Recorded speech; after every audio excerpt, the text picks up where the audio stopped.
Então, assim, a tese desse pesquisador, ele fala assim, cara, como a gente está tendo cada vez mais conteúdos rápidos, relativamente superficiais, por conta de uma inerência à velocidade do conteúdo, as crianças e os jovens adultos não estão sendo submetidos a algum tipo de desafio maior desde cedo. Entendi. E, portanto, isso meio que mima o cérebro delas. Faz sentido. Tem uma coisa que eu gosto de falar que eu chamo de percepção de esforço. O que é percepção de esforço?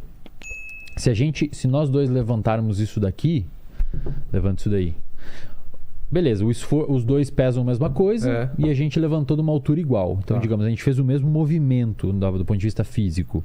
Agora, se alguém passar um questionário para nós de percepção subjetiva de esforço, você vai relatar quanto você se esforçou para fazer isso e quanto eu me esforcei.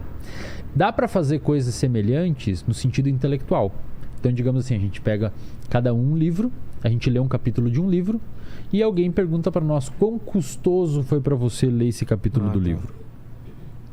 Quão custoso foi para você se aprofundar nesse capítulo do livro, entender o capítulo do livro. Hoje em dia, as crianças e os adolescentes estão cada vez falando mais, que é muito mais custoso do que uma pessoa, por exemplo, a geração dos pais, muitas vezes. Por quê? Porque o cérebro está se acostumando a ter contato com coisas mais rápidas e mais fáceis. O nosso cérebro, ele é muito parecido do ponto de vista metafórico, explicando a parte funcional dele, com um músculo. Então, se você vai na academia e você faz um supino de 10, o seu músculo ele se adapta frente àquele estímulo resistido. As fibras rasgam. As fibras hipertrofiam, elas rasgam. Você come, você fortalece aquele músculo para no outro dia você conseguir levantar 11. E vai crescendo. Ou semana que vem você vai levantar 12. E daqui 5 meses vai levantar 15. O cérebro é parecido? Muito. Claro que ele não cresce do ponto de vista físico, mas existem estruturas dentro do nosso cérebro, que a gente chama de neurônios, que são as células do nosso cérebro. E esses neurônios, eles se conectam uns com os outros. As sinapses, exato. E aí existe uma máxima de um pesquisador que viveu na década de 50, era um psicólogo de Harvard, chamado Donald Hebb. Ele diz que neurônios que disparam juntos, isto é, células que disparam é quando ele está ligado, digamos assim. Neurônios que disparam juntos se fortalecem juntos. O que significa isso? Digamos que você vá aprender que a capital do Brasil é Brasília. Isso é uma memória que você formou.